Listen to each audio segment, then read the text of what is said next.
Okay, so now here you are. It is May 6th, 2026, Wednesday evening, a Faust Branch meeting. And we are happy to have all of you here. I'm going to turn the meeting over to Harold Hoven, who will give us a verse to open. Okay. I'll do the count of the soul verse.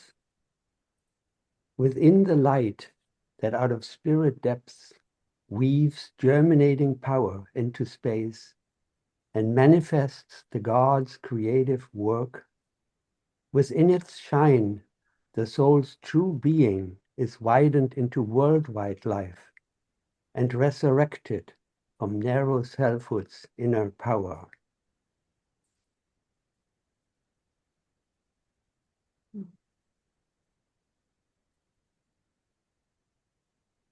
So now we'll let Cynthia bring an introduction for Andrew. Thank you. Gives me really genuinely great pleasure to introduce Andrew to all of you. Many of you know him already. I see quite a few faces here of people who have known Andrew for over the years. We are, it's with a sense of respect and I don't know, ownership that we can say that Andrew is a Waldorf lifer. He grew up going to the Sacramento Waldorf school, so many people here have known him over the years. And in the meantime, he has traveled around the world and taught in other countries, other places, Waldorf education. And he's been back at Sacramento Waldorf School for quite a few years and is a well-known and beloved member of the faculty there.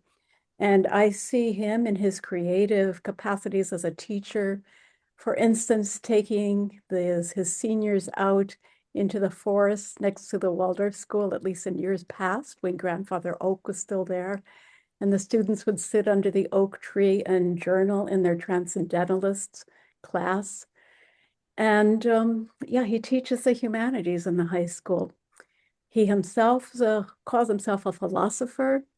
I know he thinks a lot, and a poet, full of initiatives. He writes his own poetry, but he also has taken poetry writing events onto the streets of Sacramento and other places, and had community people write poems for him that he puts together and then reads.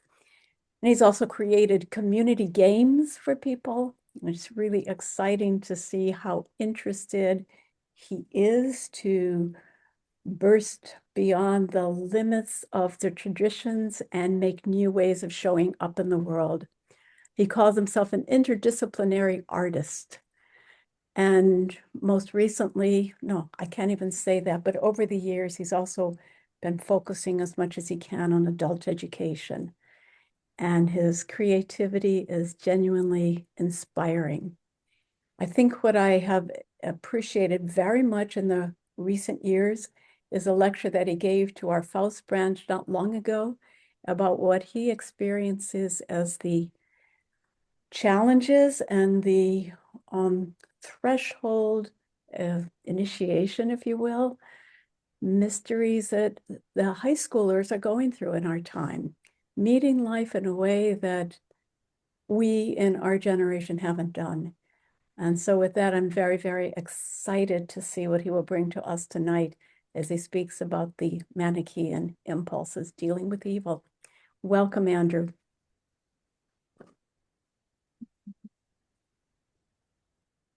Thank you so much, Cynthia. That was make me sound like a very interesting person.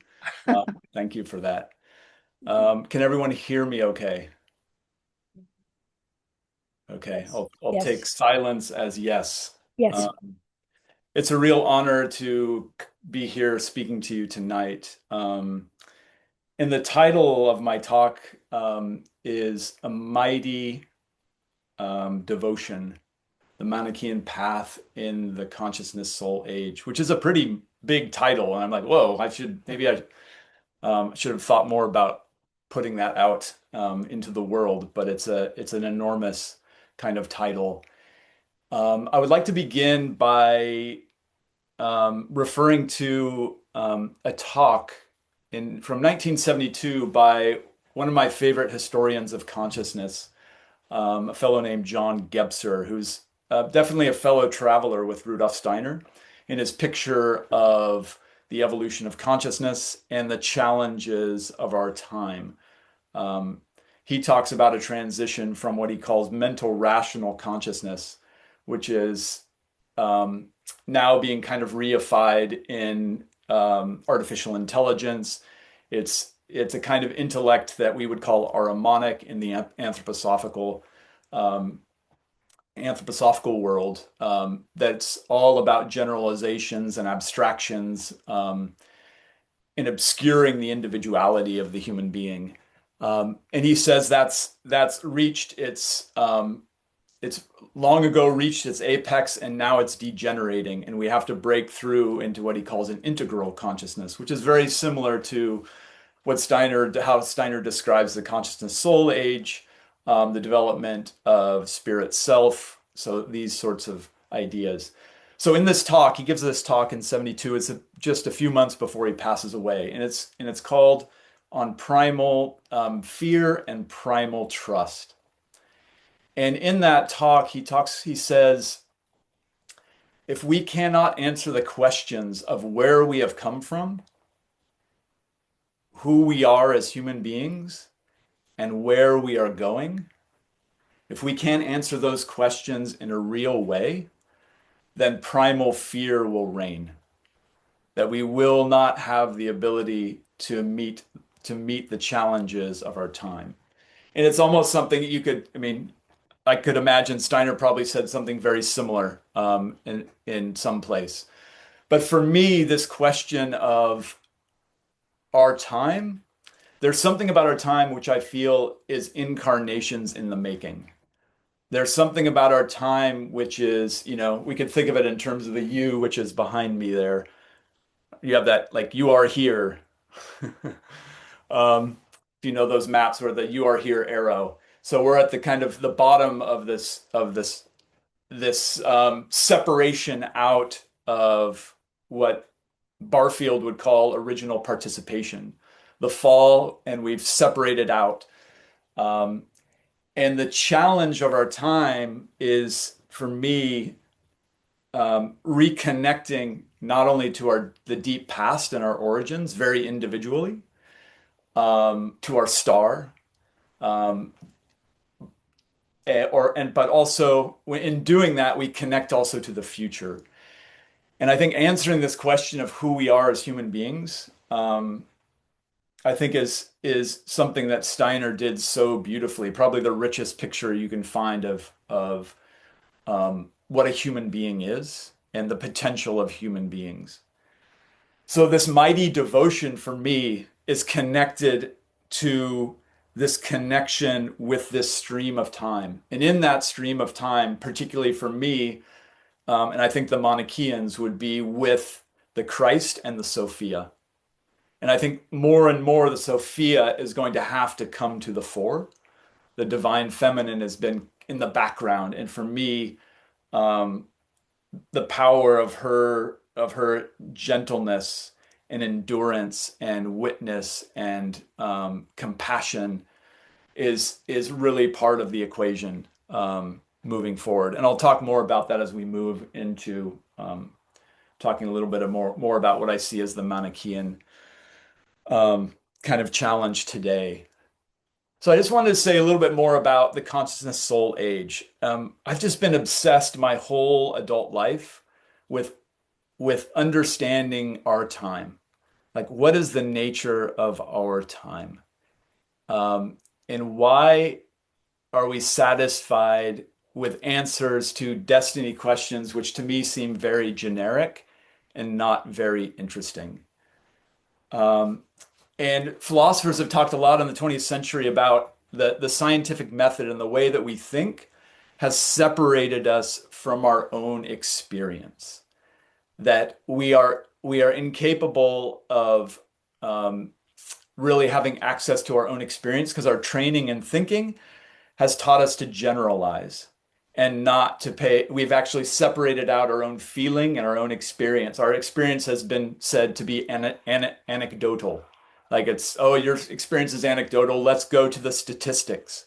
And we see with like large language models, the way that they create language is they statistically analyze what's going to be the most statistically kind of probable word to follow from that.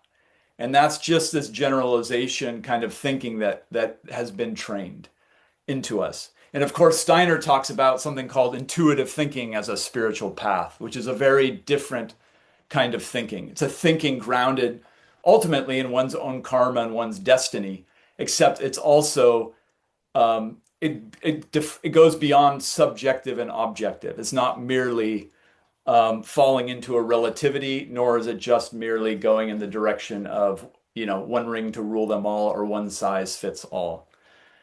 And for me, this return to trusting in our experience is one of the challenges of our time, and helping students do that is one of the things I try to do as a high school teacher.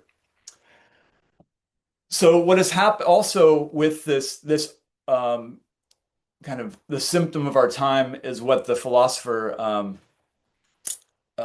Charles Taylor, a Canadian philosopher who's now in his late 90s and still writing incredible books. He says that we lived in this, what he calls the secular age, but he says it's the age of a buffered self. And the buffered self is we're not porous to the influences, both spiritual and more physical around us. Through our intellect, we've been able to insulate ourselves from the forces that we used to be connected with.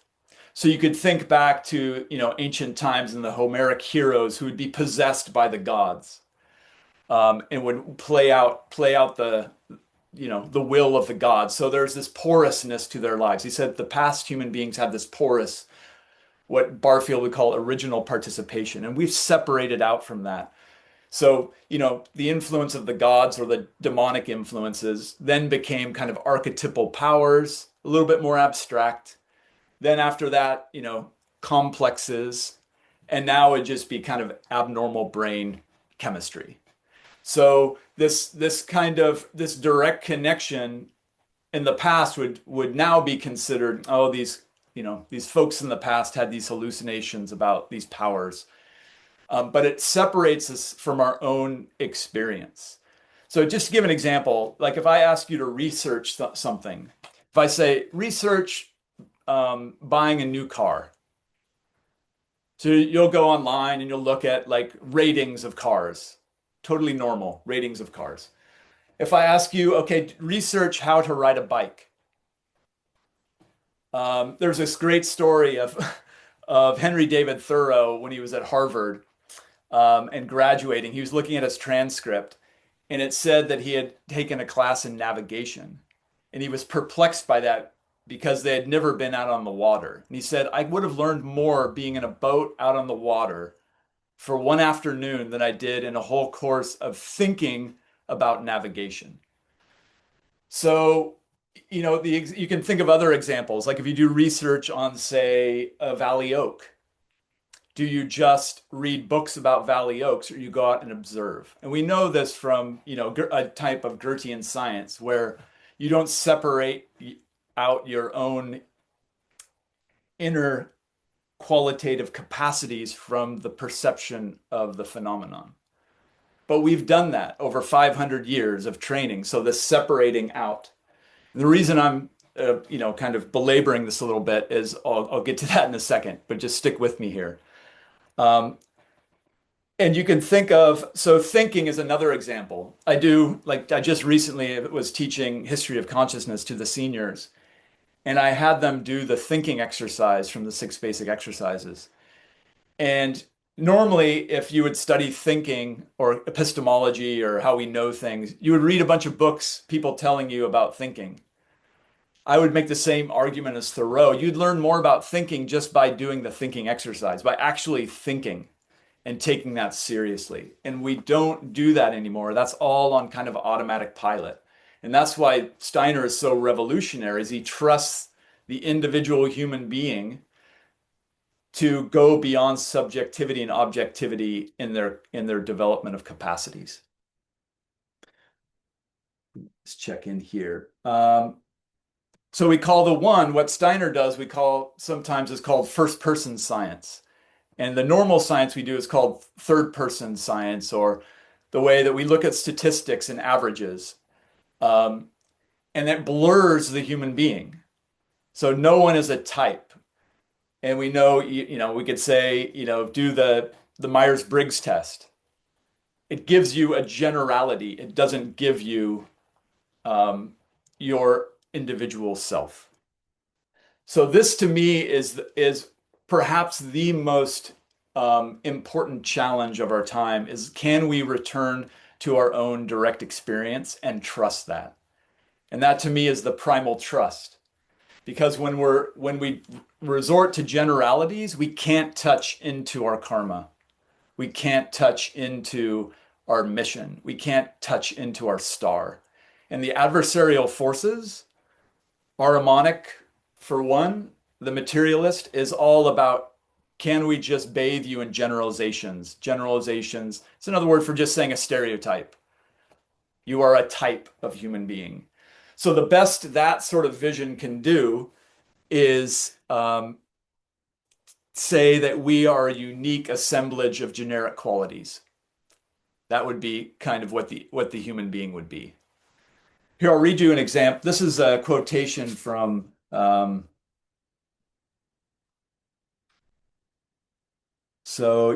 Noah Harari. You perhaps know this historian. This is actually quoted in a Peter Selg book. And this gives you the kind of mainstream picture of what the human being is. So I'll read two short quotations. The first one, he says, humans, giraffes, viruses are all algorithms. They differ from computers insofar as they are biochemical algorithms, which have evolved at the caprice of natural selection over millennia. So this is the kind of the picture, certainly lives in the scientific mainstream. But I would say like the spiritual kind of traditions, or the religious traditions, really cannot, they often just defer to that kind of scientific picture, and or some kind of generic sort of spiritual statements, which Steiner, if you've read enough Steiner, you realize he's forever saying like generic statements about spirituality get us nowhere. In fact, they get us more into materialism. Okay. And the second one is, the individual authentic self is no more real than the immortal Christian soul, Santa Claus, or the Easter Bunny. That makes me feel good. So there's Harari for you, who's probably the best-selling historian in the world at the moment. So this distancing us from our own experience and not allowing us to trust that we can find in our own challenges our own answers. So instead of just reading books about depression and anxiety, can I find in my own experience of those things the goal, the thread of my destiny? That it's not just arbitrary stuff that's cycling in my unconscious, connected perhaps with traumas from my childhood, but actually it points to something in a task. And that to me is connected with the Manichean path, where those sorts of traumas and pains and depressions are a way into deeper experience. So this is what I've noticed in my students and in human beings, really from the time I started teaching in 2001, when I really realized, okay, I'm going to be a Waldorf teacher. That's when I started full time. I'd done a variety of Waldorf teaching before that, but just bits and bobs. And I've noticed in the last 25 years something quite interesting. And it's connected with the deeper nature of our soul. So I'm going to look at it through thinking, feeling, and willing. So Steiner talks about at the moment, or in the consciousness soul age, or in our time, thinking is not protected anymore from the adversarial forces. Our thinking is generally dead.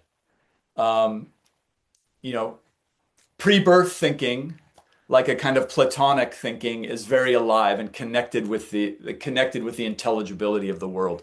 But our thinking now in life is reflective and dead and abstract generally, and imagistic. It's not real, it's just images.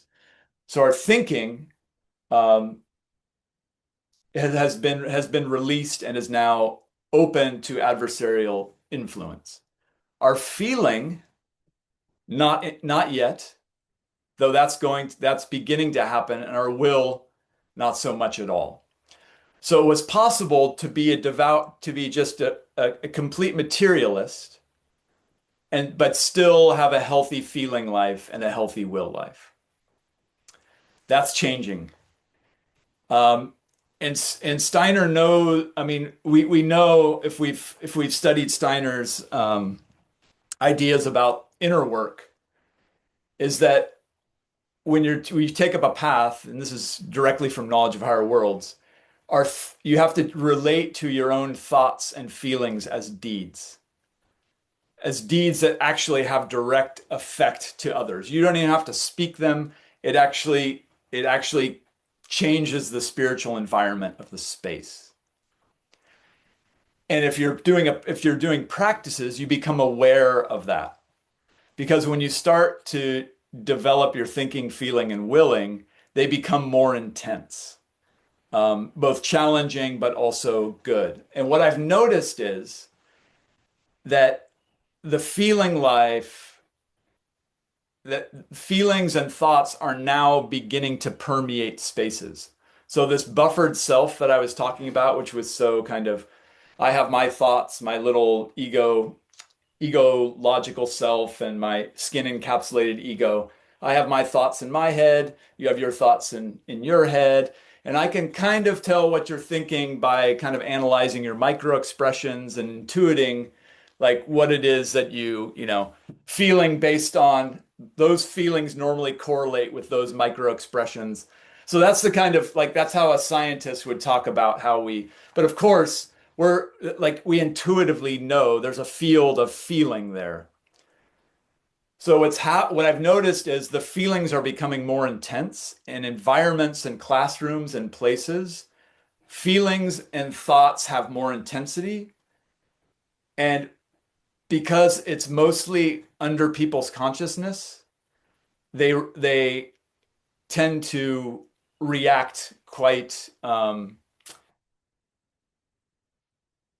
either with fight, flight, or freeze, or they don't know exactly what to do.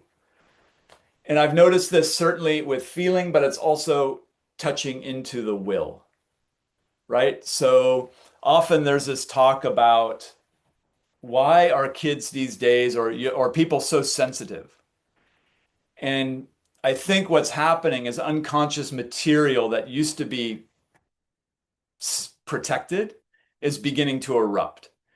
And the volume on that began to turn up after COVID, where it became more intense. I was listening to a talk by Orland Bishop, and he mentioned like he felt that like, yeah, unconscious material is just erupting in ways that are like unprecedented. So what I took that to mean is that things that we normally are protected from and we're unconscious of, we're becoming conscious of. So the thoughts and feelings behind things affect us. And if we're not taking ownership of our thoughts and feelings, it's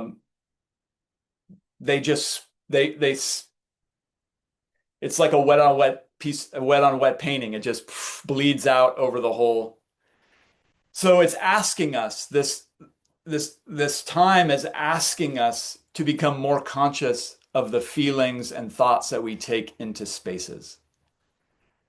both the feelings and thoughts that we consciously cultivate, but also the feelings and thoughts that arise automatically. So this is one thing. Another thing is that we are feeling, how do I put this? This porousness that I was talking about here. I just kind of lost my thought for a second.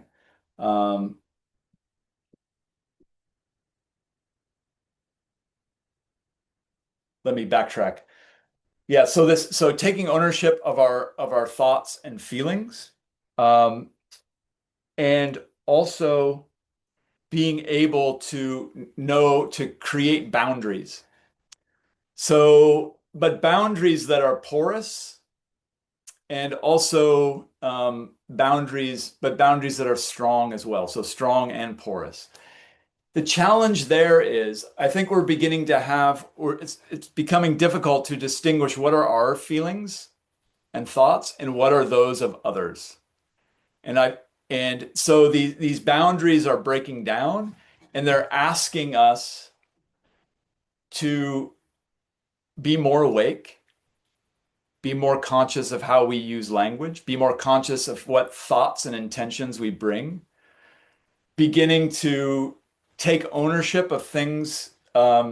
Ownership is perhaps not the right term, but beginning to metabolize thoughts that are arising.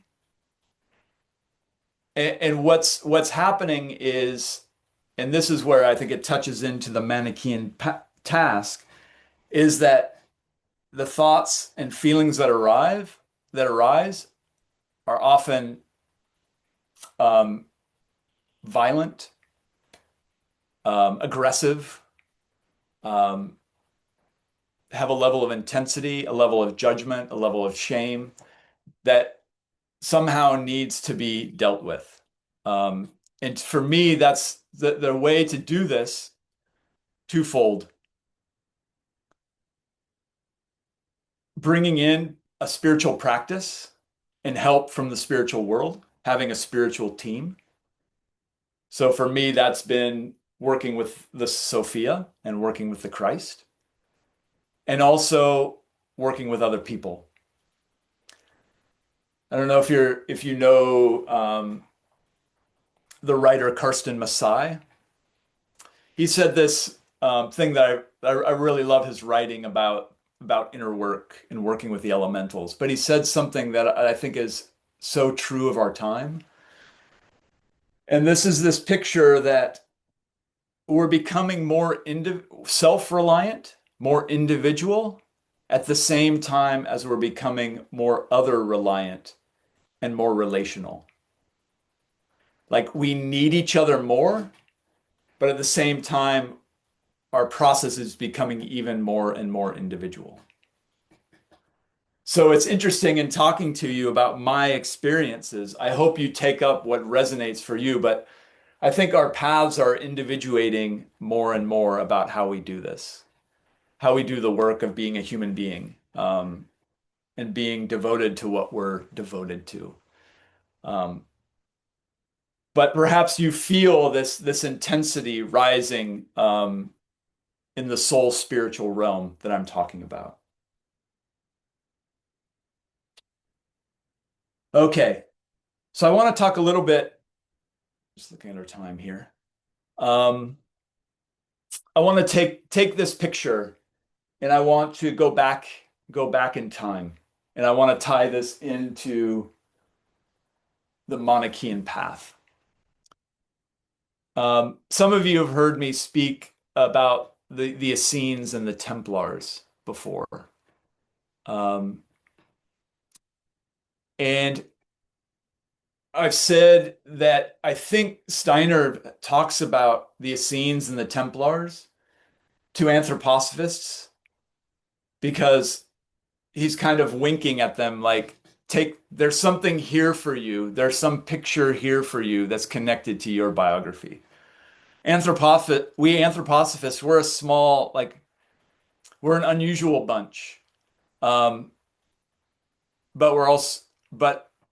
we're deeply devoted to to things that I think are incredibly beautiful and cosmic and connected with a huge stream of time. So this Manichean path, I think for me, the one I want to talk about is connected directly to the Templars and the Essenes. So I want to touch in on this moment, which I talked about when I talked about that lecture from the Fifth Gospel over the Holy Nights, where the two Essenes meet Jesus of Nazareth just after the conversation he had with his mother, stepmother. And there's this incredible sharing of soul substance, etheric substance between Jesus and his mother, and between his mother and the spiritual world, the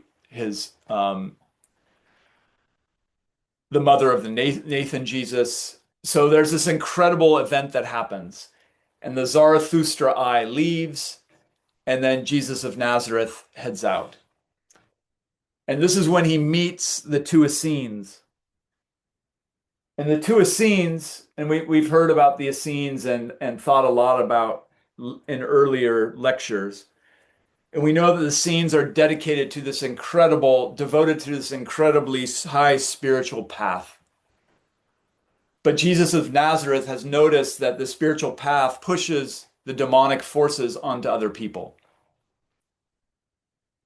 So these two Essenes have this moment with Jesus of Nazareth of realizing that what they've dedicated their lives to has led to the suffering of others.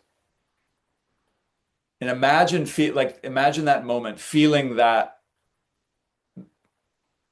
your worldview, your picture, your devotion, your dedication has actually increased the suffering of others. So that's a mighty moment. And he says, just in passing, a couple sentences, they never talked to anyone after that. And it's interesting that there are two Essenes, and not one or three, but two. And in the other meetings, there's only one person. So let that rest.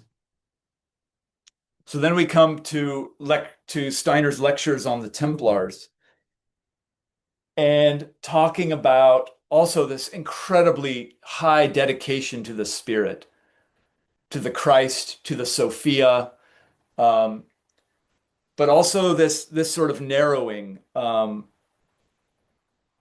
I think a necessary narrowing at that time for the task that's going to unfold for them, of not being able to really even not being able to have relationships with women. It's a very patriarchal kind of masculine sort of gesture of devotion, but so devoted to the Christ and to that impulse and to the Sophia. And then they have this experience of meeting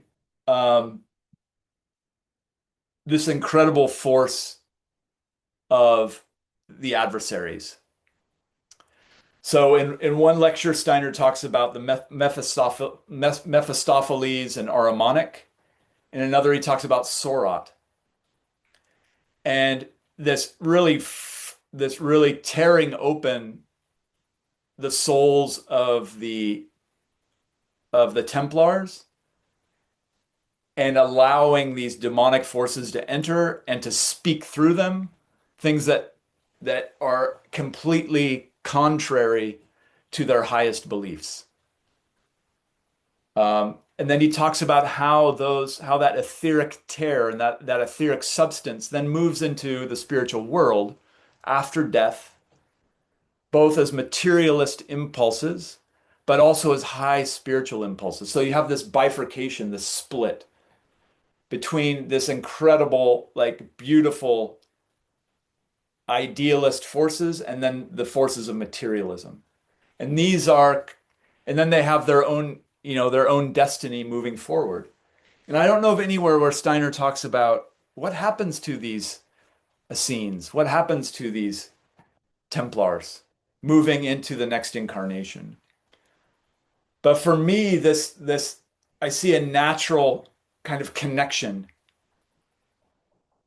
you move from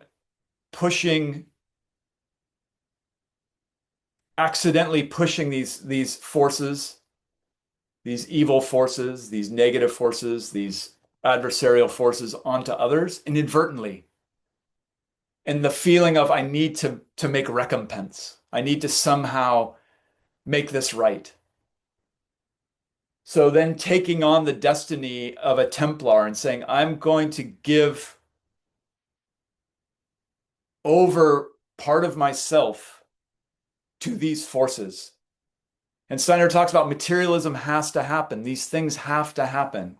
If we're going to achieve freedom and love in the far future, we have to go through these. So for the Manichean, it's I take it on myself. Steiner in a journal when he was just beginning in the early 1900s, just when anthroposophy was starting, wrote down, and this is something that Bastian Bahn said in one of his lectures, three great lectures on evil, which he gave. You can see them on YouTube. But Steiner says, initiates aren't bulwarks against evil. They take more of it on to metabolize, to hold, to carry, to transform. And so for me, so we have this split that moves into the spiritual world, both objectively. So he talks about this materialism that then comes to our time is inspired by the Templars indirectly. But then he says also this spiritual substance, this striving also inspires people, including anthroposophists today, like in our spiritual work. And I think this splitting, the Manichean path is to be able to hold the splitting and bring it into reintegrate it. So I think the time today is, I imagine a Manichean would feel a deep wounding in the soul and also this high yearning for the spirit and a deep connection, a mighty devotion to the Sophia and the Christ. And Steiner talks about as you begin to deepen into your feelings, you touch into pre-birth existence. You touch into the midnight hour. As you deepen into your will impulses, and this comes from this trusting your experience, trusting the chaos, the pain, the shame, the anger, all that lives in the soul, I think more and more today, because we have to cross this threshold. And I think the Manicheans who feel this even more have to begin to penetrate, and it's possible to begin to feel inside this very tearing that happened, where the adversarial forces are entered or are colonizing or are still in the space within the individual, the high spiritual self of the individual and the Sophia is there as well. So actually, this high striving and is incredibly important, but I would say there's a spiritual substance inside what has been torn off that is an incredible sacrifice made by the higher self of these Templars. And the goal is to bring that back together in the future, now and in the future. So it links not only to the past, to the tearing, but it goes into the future. Why is the big question for me. So I have this image in the back. So Steiner gives this picture. I can't remember where it was, but he talks about the you, and then he talks about the splitting in the future. Those who choose or are subsumed by materialism and the adversarial forces will go. The German uses the German word otherwise. They'll go into a materialist future, an Ahrimanic future, a future separated off from the divine forces. So So a future where you can imagine when you think about all those billionaires who want to live forever and upload themselves into the cloud, um, that sort of future. And I don't know if you can see these arrows very well, but a Manichean, these arrows are Manichean rescue missions. So the future will be, because they have this split, they're able to connect and empathize and understand the adversarial forces. I mean, the angelic world, the spiritual world needs us to connect with adversarial forces so they can understand them, right? So this entering in, so going down and then coming back, going down and coming back, and trying to, it's like the Bodhisattva vow, trying to bring everyone into the future of freedom and love, not giving up, loving your enemy through and through. So I think today there are teams of people connected with this Essene and Templar past who have this incredible split. So these capacities, but also this incredible wound. And sometimes, and maybe they're awake. And I think it's time for us, if we're going to understand and not be overwhelmed by primal fear, as Gebser calls it, but able to engage with primal trust, that mighty devotion. First of all, we need to just trust our path, take up the spiritual work with which Steiner so thankfully offered, and have the courage to bring these ideas, which are not just ideas, but opportunities and ways of engaging more fully with reality, that we can find our way through. And so I'd like to finish by reading some verses that I wrote back in 2023. And these are verses, poems, prayers, that I think can give us a picture of this particular Manichean path in our day and what it might look like, or what it might feel like. I wrote these after I read for the first time.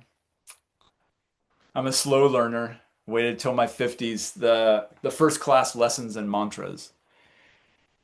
And it felt like my alma mater. Like the Mike Isle School felt like my alma mater, which is the soul mother, alma mater. And so I wrote these verses in response to that. So I wrote 52, and they're called rondelets. So a rondelet is a short 7-line poem with a repeating phrase. And some of the lines are taken from Steiner's work.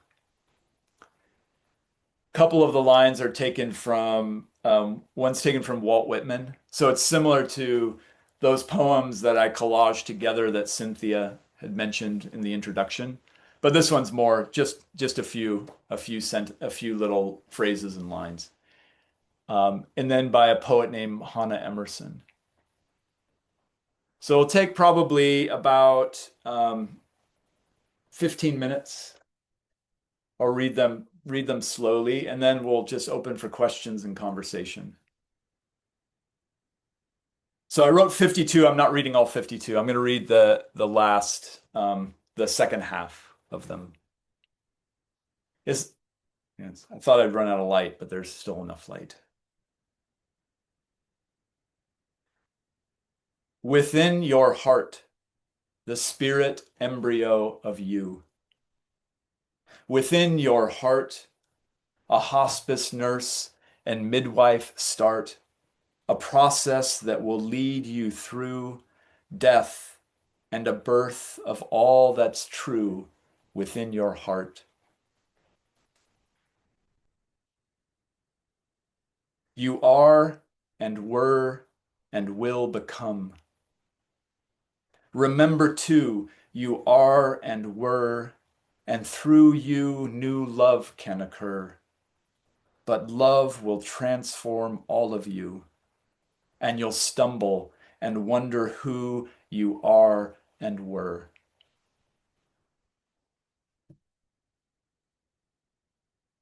The free spirit germinates in the depths of us.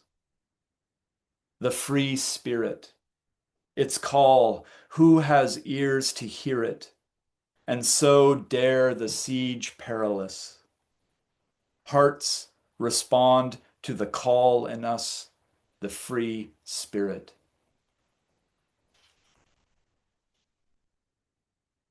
When the rain falls, I feel forces of gravity. When the rain falls, something in the core of me calls to my spirit community. My longing grows quite suddenly when the rain falls. Who is enough is a beggar for the spirit who is enough. Once filling nothingness with stuff, losing ourselves bit by bit. Yet in us, one who does not quit, who is enough. Experience in your soul doubt, hatred, and fear. Experience too deep trust in deliverance, in your spirit self that can steer the ship through storms into calm, clear experience.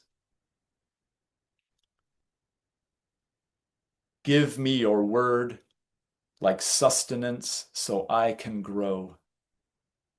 Give me your word. I will remember what I heard, though sometimes when I'm lost below, I will betray you. Even so, give me your word. Eternity in us, a timely seed of peace. Eternity, a starry macrocosmic tree whose fruit and shade will never cease.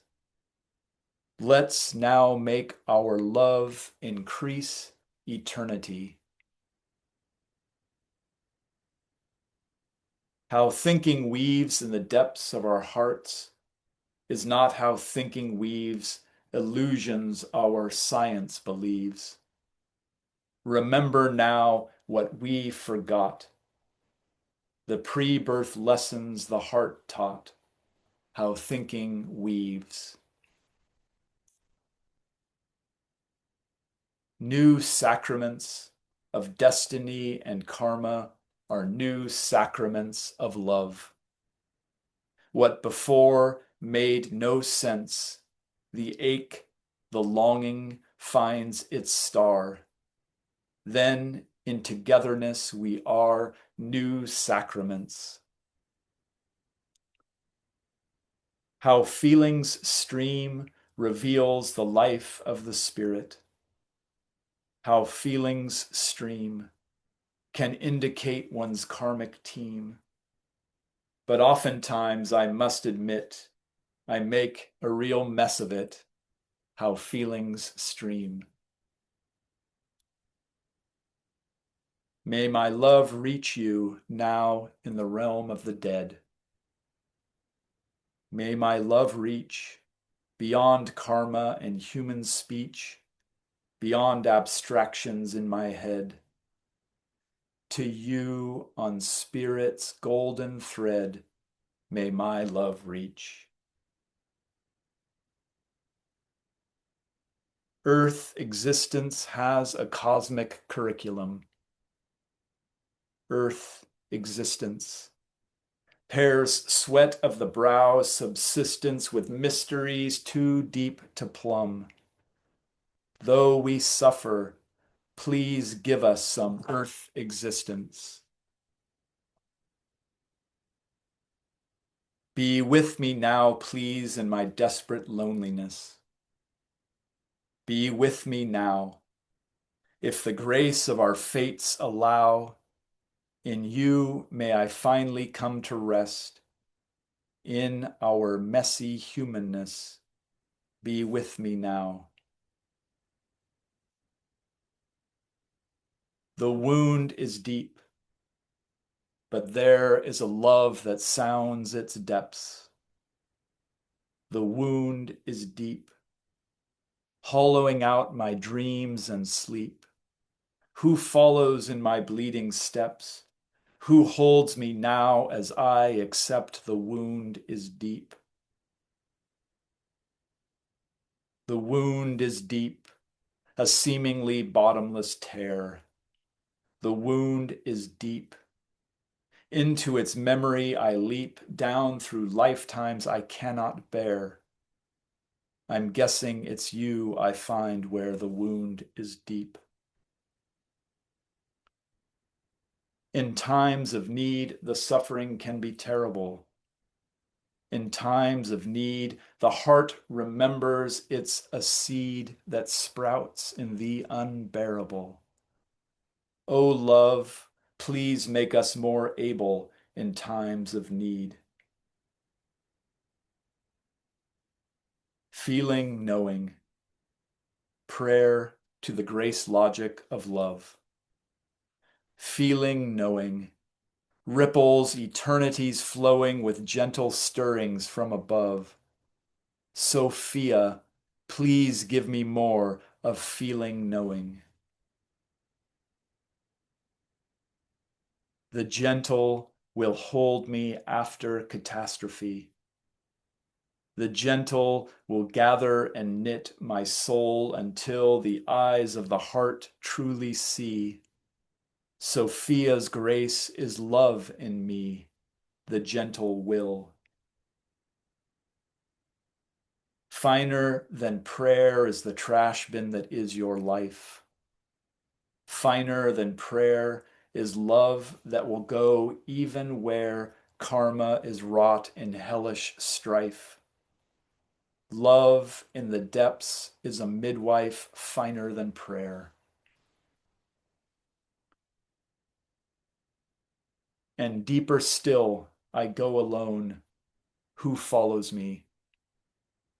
And deeper still, I fall against my very will down into true philosophy. Sophia's love, feel it deeply and deeper still. My devotion forgotten and remembered by my devotion. A wayward raft on an ocean calming after the winds have died. Then carried home by Sophia's tide, my devotion.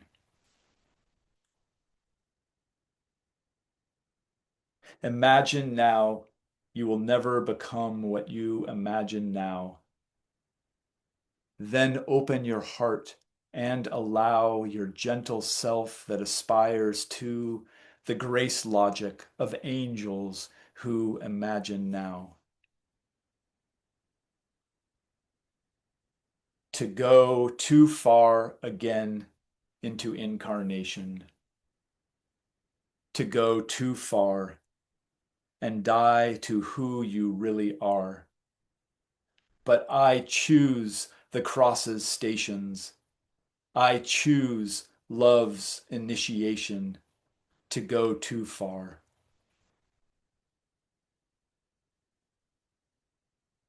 The strength to not go under was the old law's command. The strength to not ignore lessons the heavens taught. But love and truth make new demands, both the strength to go under and the strength to not.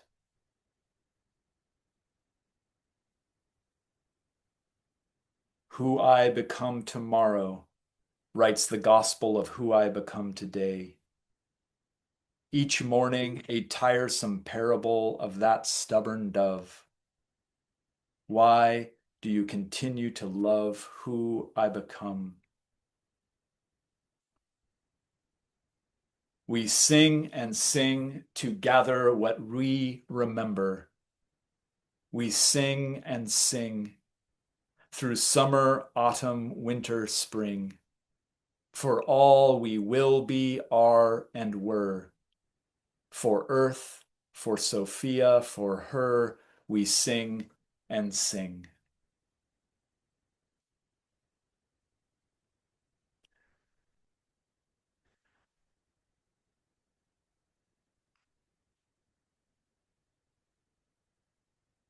Thank you. So Thank you.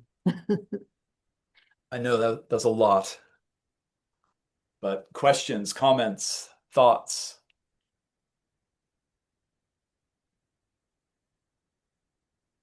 Stretches. Feel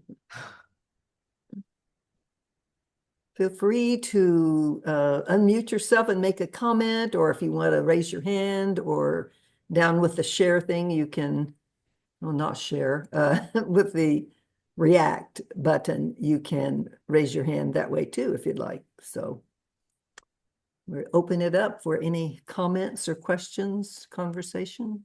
Should I call or should? Yeah, we can both work on it. I see Sue. Okay, I see hand up. Sue. Yeah, go ahead, Sue. Okay, thank you. Thank you so much, Andrew. I find that very touching talk, brings some tears. This is the first I've heard of the Templars and this bifurcation and the terrible wound and the spiritual capacity and the sacrifice.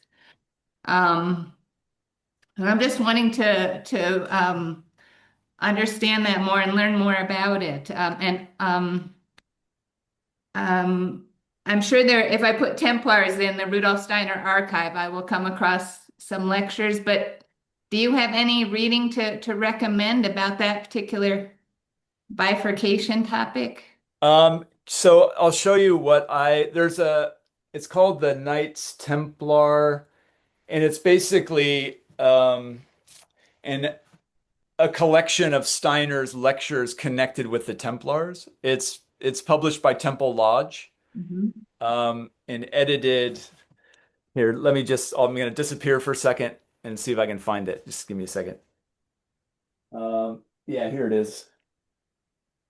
So it looks like that. So it's the Knights Templar, the mystery of the warrior monks. So you'll see what I've been reading and what I've been thinking about. I think some of my own particular research is my own.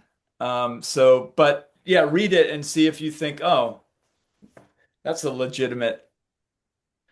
Yeah, but I just feel like I feel it very deeply. But he does talk about this tearing that happens.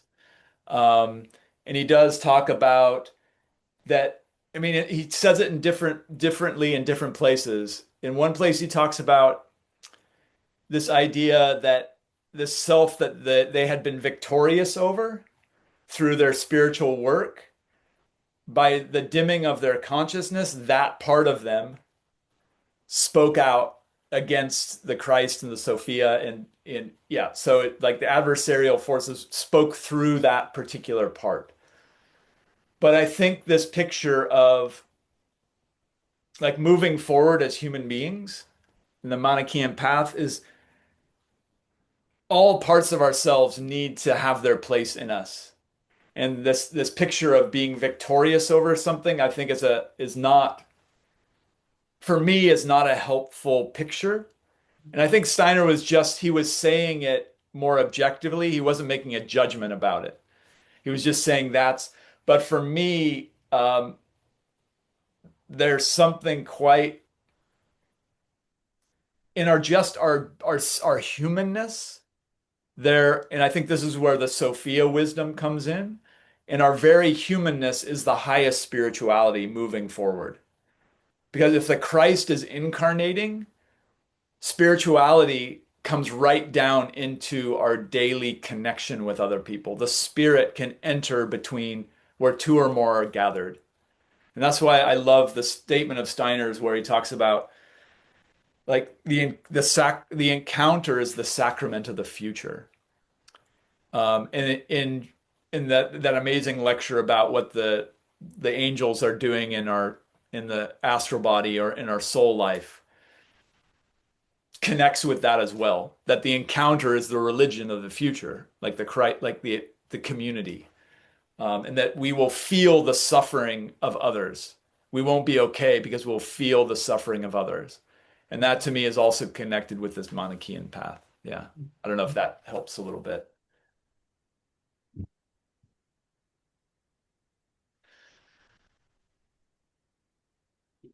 Like Margaret. Margaret? Yep.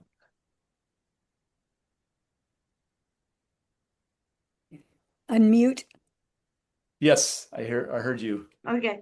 I'm also very moved by what you said, and your poems. I was thinking, you're so speaking about individuality and community, and in your teaching also you have the individual seniors in your class, and you think about the world, and you bring them to the world, right? And that is something that's deep in my heart too.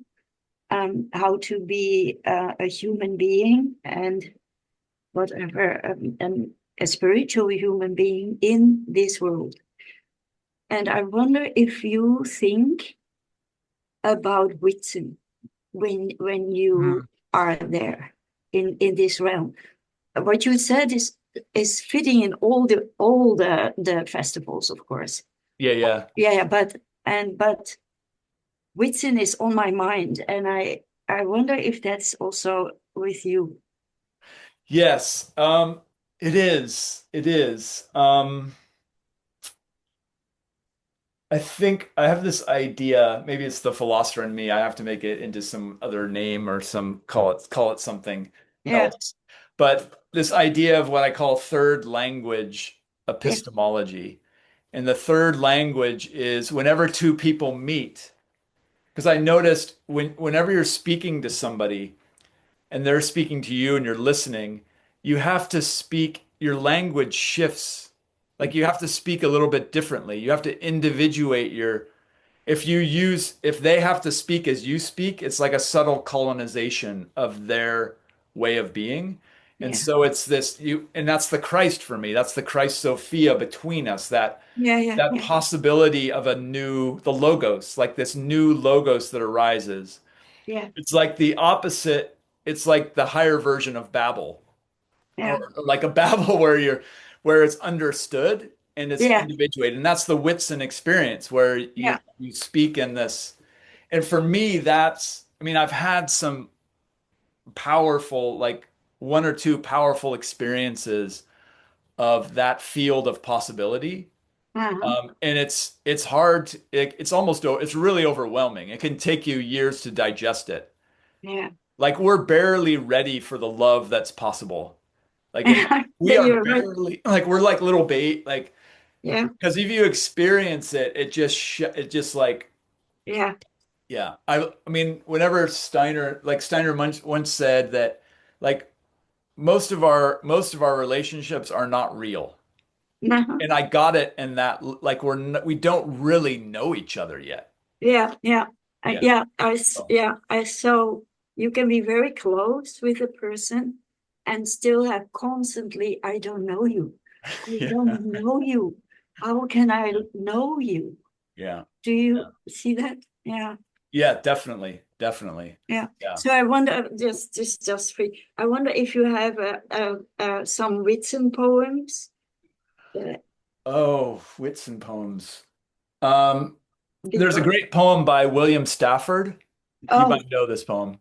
no, what is So William Stafford was an American poet who was a conscientious objector during World War II, which was very uncommon. Yeah. But he's a pacifist. So the poem is called A Ritual to Read to Each Other in Times of Need. I'll say it Okay. again. Okay. A Ritual to Read to Each Other in Times of Need by William Stafford. Yeah. It Okay. begins, if you don't know the kind of person I am. Oh, yeah. Yeah. I know it. You Yeah. know Yeah. that poem? Yeah. Yeah. So that to me is a very much a Whitson poem. Yeah. Um, I mean, I'm sure there are Well, but hundreds of excellent ones out there.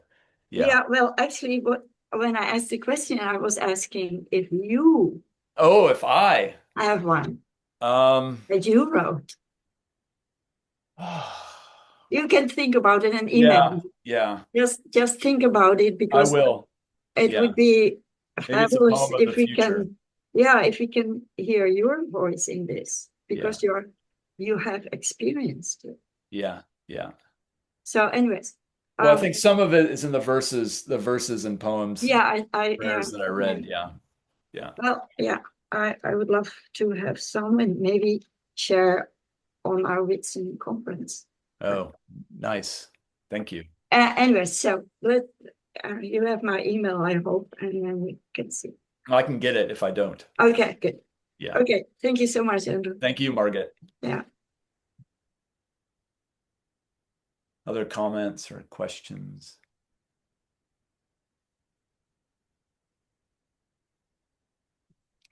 Looks like Sue. Sue? Yeah. Does anyone else want to ask? I don't want to double dip here before others have asked.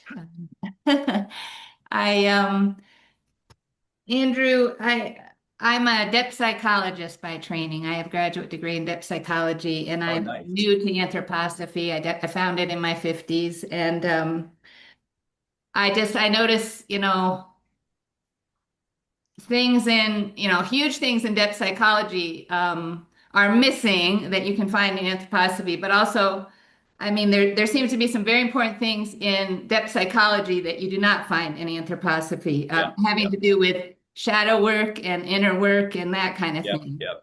And I'm wondering, you had mentioned at one point, and I didn't get it all down fast enough, because you mentioned it in different points, but once I think you said Kirsten Masai, a name something like that, Yeah, about Carson Masai. Yeah, Carson Masai, a book yeah, about inner work. Well, yeah. I'm wondering about that and what you see inner work to be in anthroposophy.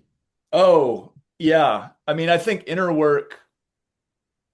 I mean, I think the anthroposophy has incredible resources for the development of the self. I think the challenge in the first 100 years of anthroposophy has been um, doing the deeper soul work and the relational work. And I think that's okay. I mean, anthroposophy in the first 100 years had to do what anthroposophy had to do, which was stabilize. But you look at the origins of the society and just how much hurt was caused by different leaders within the society.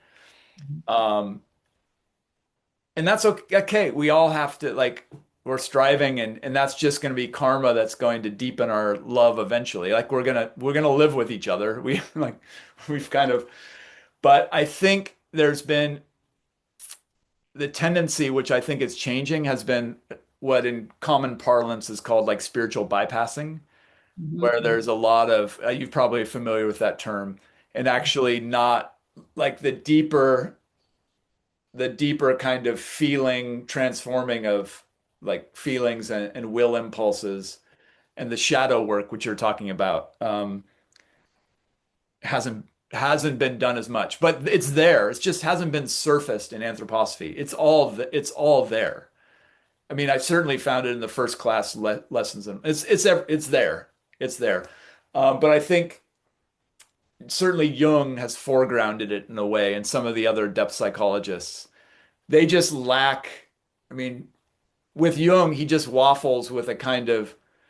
I mean, at the end of his life, he dives more into the esoteric a little bit, but he doesn't. I'm interested in a way of knowing that's not shy about our relationship with spiritual beings. Yeah. That actually tries to do that, and he's always hedging his bets. Yeah. And I think that, or karma and reincarnation, I don't think we can understand ourselves truly if we don't take that up in a concrete way. Mhm. Yeah. So that's as difficult as that is, hugely difficult. Yeah.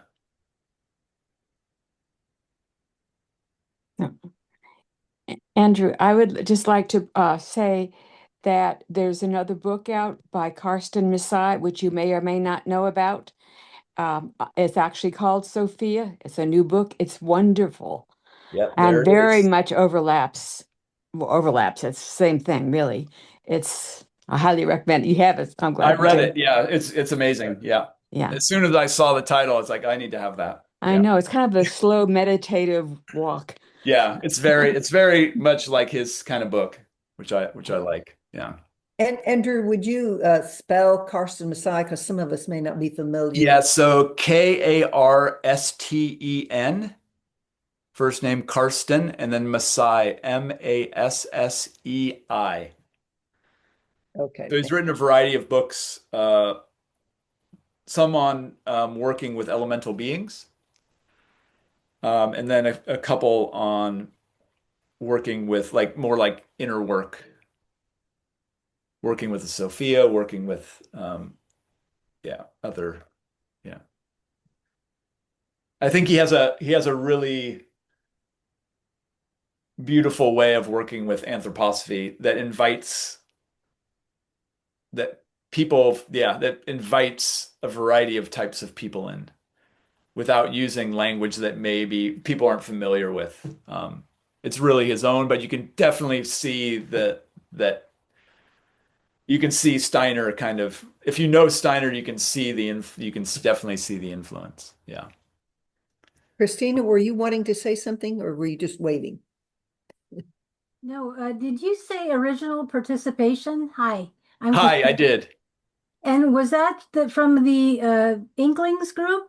Yes, that's Barfield. That's a Barfieldian term. Yeah. So can you talk a little bit Elaborate. about that? Yeah. Yeah. So Barfield, in his work on the evolution of consciousness, um, and his, the way that he framed it, even before he came across anthroposophy, he already kind of had a picture of it, and then he realized Steiner had kind of developed it in a way um, that he could only dream of, is the way he put it. So original participation is this idea that human beings um, were unconsciously connected with the primal powers, spiritual beings, nature. They lived in union and harmony with unconsciously with the cosmos. And over time, they've separated out, first of all, and thinking, feeling like this slow separation out.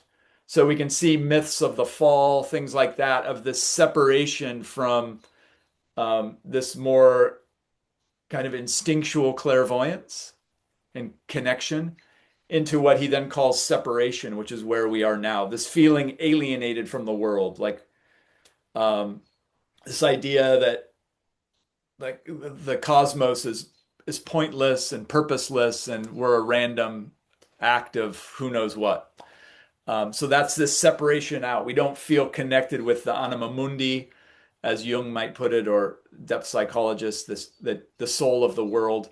We feel alienated in that life has no purpose. So then Barfield says that's an important step because that then we're free. We're not automatons of the spiritual world. Um, and then can we? So the challenge then is, can we freely reconnect? So you can see the spiritual world has this incredible task. How can we like kind of stay back a little bit, but not be so distant that we're not reachable? So one of the powers that one of these spiritual beings called Michael that Steiner talks about is the one who kind of he'll approach, or they'll approach. There's very different gender in the spiritual world. They'll approach um, if we reach for them. But so it's this dance where we freely return with our with a more developed I. So the goal in the future is, can we individuate more and more, but create a community, a culture, and a cosmos of love that's Okay, I've got, built out of more and more individuality, which can I is have, this incredible paradox, but also yeah. it makes it's I'm devoted to it because it's such a beautiful picture. So building on that, what about, and I can't remember the Inkling's name, who talked about taking on somebody's karma consciously? I thought that's what you were talking about. Oh, Ritual participation. that's beautiful. I like that idea. He wrote, I mean, that reminds me of what I can't uh, remember. of what Trevor Ascent does with Parsifal when Parsifal leaves. He takes on Parsifal's sin.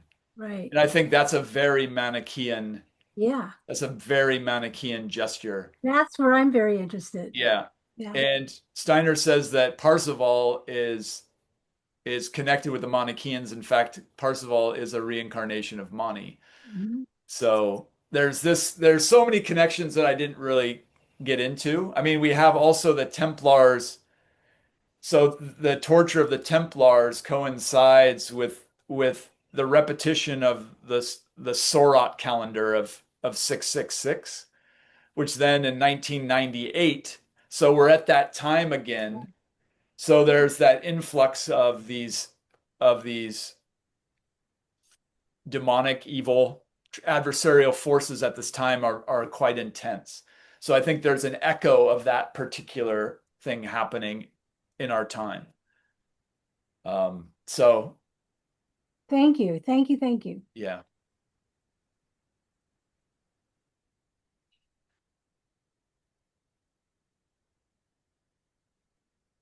Tom, are you wanting to Yeah, I say? see Tom's hand.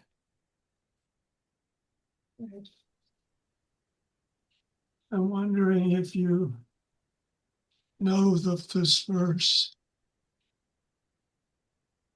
If you seek me with true desire to know, I shall be with you.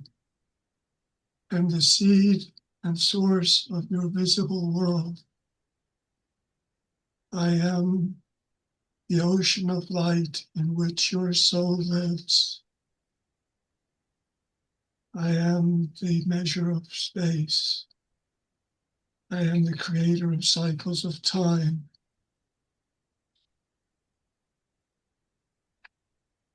Fire, air, light, water, earth, obey me.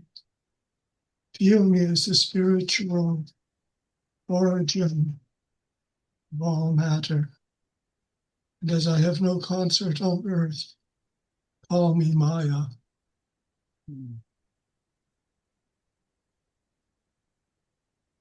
No, I don't know. That's a beautiful verse.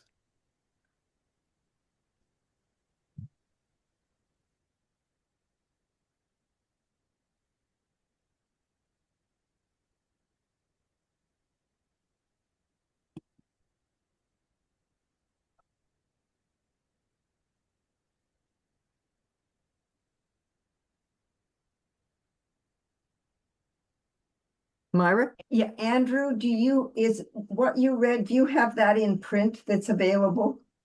Um, I I have my own I made my own book. So I read the second half.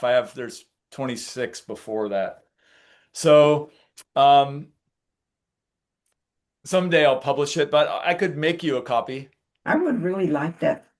Yeah, I could make you a copy. Thank you. Yeah. I figured I'll send it out somewhere to get published at some point. That would be lovely. That the very last one you read would be nice if you, I don't know if you could just send that one. Okay, we sing and sing Yeah. together what we remember. Yeah. Mhm. Do you have a closing word? A closing word. Oh, I could read that verse again, the last one, if you Hey, want. that would be lovely. Yeah. Yeah. Yeah. Probably don't even need to. We sing and sing to gather what we remember. We sing and sing through summer, winter, spring. For all we will be, are, and were. For Sophia, for Earth, for her, we sing and sing. Thank you. Thank you, everyone. So you're